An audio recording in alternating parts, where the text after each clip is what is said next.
and thinking critically about the issue and expressing those opinions in a respectful manner. So I would ask that everybody do the same and follow those two examples that we had. That was a really good example of how it was utilized.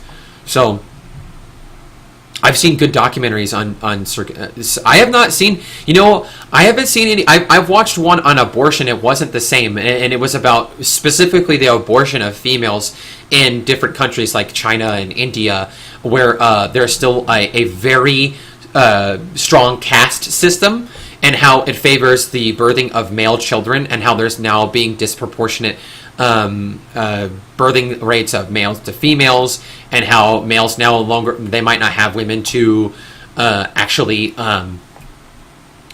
to have a family with, because the fact that females are being killed off in record numbers. That is another excellent, I'm glad you brought up that point, Tron. That's an excellent observation of society. Well, you need to download it then, David. You're gonna have to download it, dude. I don't know what to tell you. You gotta download the program if you want to talk. It's like I want to call, but I don't have a phone. You gotta get the phone, man. Get Discord. If you want to talk, you gotta download it, dude. Okay, welcome back, Akai. If you need the Discord, Akai is back, and we have Toe making up for the time that Akai was gone. So you have female babies being killed at a record number. Also, incidentally, a lot of people in this gender issue and this sexism issue, abortion comes up a lot, and they say that men want to regulate female bodies, and they say that there's men in these governmental institutions that are trying to close down Planned Parenthood, and they're restricting women's access to birth control and stuff like that. And it's funny that they'll say this, and they're in favor of abortion clinics. And I am personally in favor of a woman's right to choose, within reason, as long as they're not using abortion as a means for birth control. I think that abortion should be legalized if it's a detriment to the mother's health, or if she was a victim of sexual assault and she was taken against her will, then I think that is up for the woman to decide. I don't think she should be forced to bear a child. But speaking on the issue specifically of abortion, you'll notice that a lot of times abortion clinics are in impoverished neighborhoods. You're not going to see them in affluent communities. And why is that? People don't ask that question. They are so wrapped up in the fact that people are saying you shouldn't be aborting babies, period, that they're saying that they don't care that these clinics are often like right above, often like a liquor store, or right next door to a liquor store in an impoverished neighborhood where typically minorities are. So when you look at that, when you look at things like that, you start to question, and you think about the issue a little more critically, like maybe something else is at work here. Maybe the sexism that I thought I was seeing isn't so black and white. Maybe there are proponents for abortion that support abortion because they want to exterminate a race of people or lower income people because they don't contribute to society. Now, it's not as black and white and obvious as something like Hitler was doing, where he would put people on trains and cart them off to a camp, and they would work in a work camp, and they would outlive their usefulness. They were exterminated. Now you have people saying, oh, it's a woman's right to choose, and she should be allowed to choose. Yeah, that's true. But also, hey, let's put these these clinics and these impoverished neighborhoods where there's a lot of minorities, right next to a liquor store, right next where there's a lot of crime and destituteness or dilapidated buildings, and you kind of got to ask yourself, like, is there a correlation there? Does that mean something? What is that? Is that sexist? Is that something else? Are they trying to control us in such a way? Like, I can't say for sure. That is kind of like a conspiracy. One could argue that is a conspiracy, and we don't know. So, we'll see.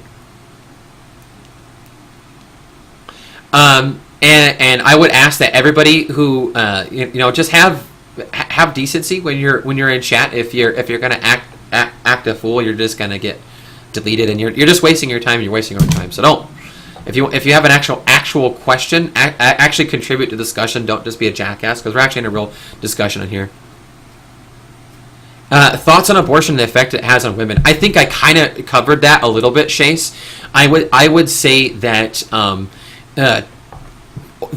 prior practices of abortion were not necessarily safe or healthy.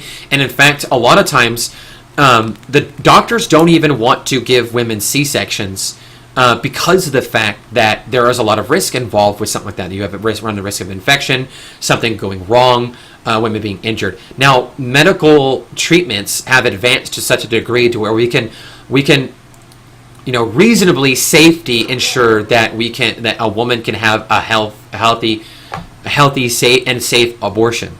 Okay, and that for that reason it's okay. So a lot of people don't like it because of the fact that it's unhealthy. And I think I shared my views. I sum up my views on abortion when I say that as long as women are not using it for, I shouldn't say women, because even though the decision kind of falls on women whether they want to participate in that or not, men are involved in that process and sometimes that decision making. I will say that as long as people don't use it as a means for birth control, I'm a proponent of the freedom of a woman to choose. I don't believe just because you got knocked up because you chose not to have safe sex, because you chose not to use a condom, spermicide, and other adequate means of birth control, which are readily accessible, and many of these things over the counter, and relatively cheap.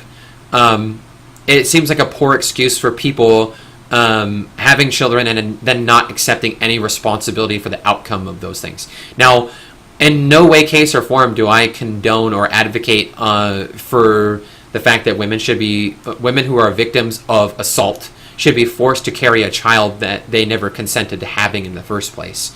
I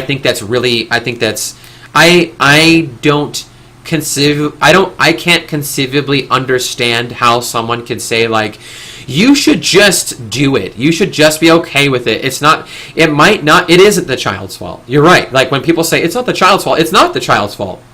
It's not, but it's also not the woman's fault for feeling like she doesn't want to have a child that was forced upon her.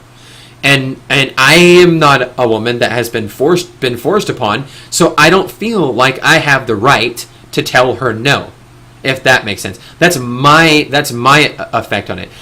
I personally feel like I said, that these abortion clinics specifically target demographics of people, typically those people of ethnic minorities in lower income neighborhoods. And I legitimately feel, now you can call me a conspiracy theorist, that some people are advocates for abortion to get rid of that society. And a lot of people that supposedly were champions of civil rights exploited the civil rights movement.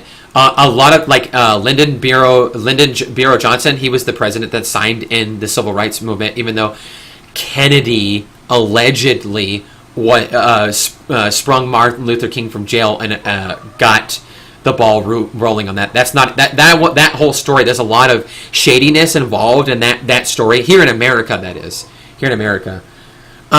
You'll see that oftentimes people will politicize abortion. They'll say, "Oh, Republicans don't support."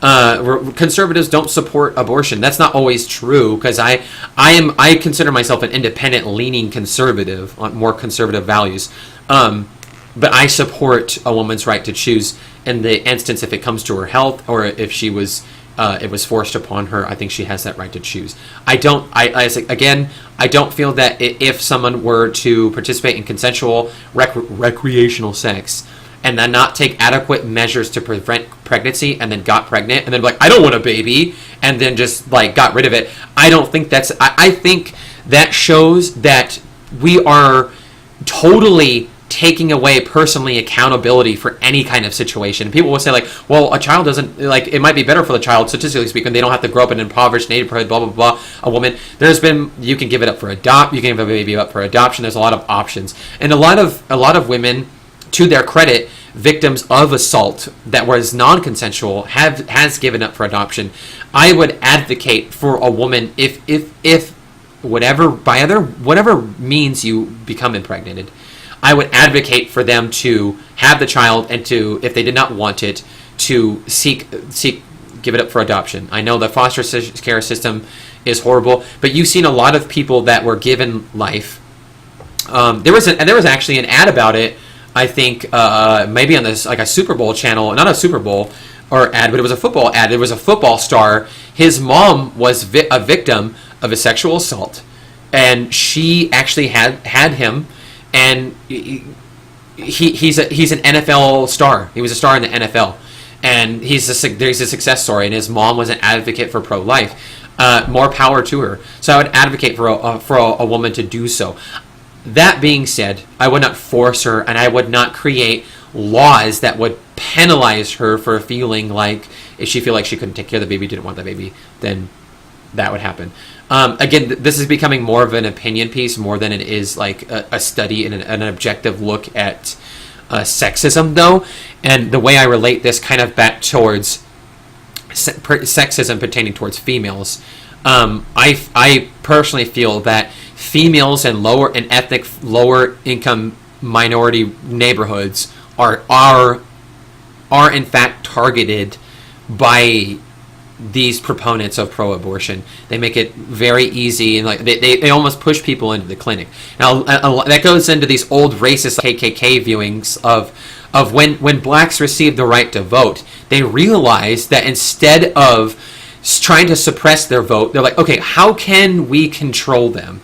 Well, they've been given the right to vote, so instead of burning crosses on their field and hanging them, lynching them, why don't we get them to come over to our side? Why don't we create a system that will keep them perpetually impoverished and a slave to the government system? Now, again, there is a lot of evidence linking stuff like this together, but it comes down to whether someone can argue against that. But there has been some evidence to show that is in fact the case, and I feel that can translate sometimes into abortion. And it is a huge commitment to have children, and I think that I don't think that people should just be having children.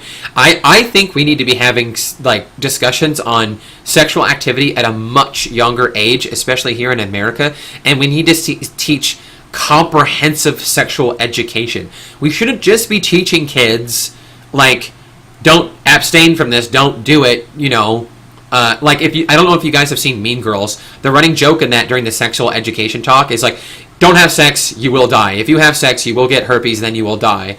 While that's funny, and it's kind of like uncomfortable to talk about with like teenagers, and they make jokes and stuff like that because they're teenagers, and even adults do it. It's really important that these kids understand what they're getting into, because younger and younger kids are becoming more and more sexually active. I think the average age for losing your virginity is like 13 or 14. That means there has to be children of a younger age enough to pull the average down to the age 14 or 13. That is kind of scary to think about, kind of. Especially with the negative connotation that is reflected on the subject of pedophilia. So when you think about that, it is imperative that we teach these kids sexual responsibility, comprehensive sexual education. So it's really important. All right, Kyle, Gears of Kai. I'm sorry, dude. You take care of yourself. I hope your internet fixes.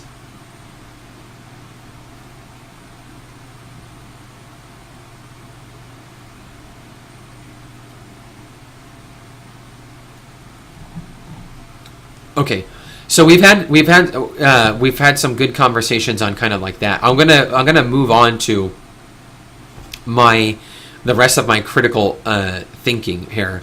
So let me go on to some of one of the subjects that I wanted to talk about here. So I showed you guys that Anita Sarkeesian presented some evidence of sexism in her tropes versus female videos that were, and I agreed. I said, okay, this appears to be that this could be the over objectification of women, and I